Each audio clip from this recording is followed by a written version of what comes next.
Connecting your AirPods Pro 3 to a Windows 11 or Windows 10 PC can feel a bit confusing at first, especially since you don't get the same instant pairing experience as you do with Apple devices.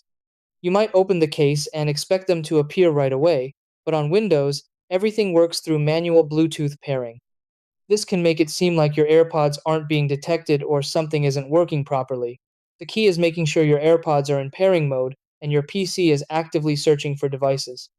Once the first connection is done correctly, your AirPods will reconnect automatically whenever Bluetooth is turned on, giving you a smooth and wireless experience for music, calls, and more. Try these. Step 1. Open the AirPods Pro 3 case with the earbuds inside. Step 2. Press and hold the setup button on the case until the light flashes white. Step 3. On your PC, go to Settings, then Bluetooth and Devices. Step 4. Turn Bluetooth on and click Add Device.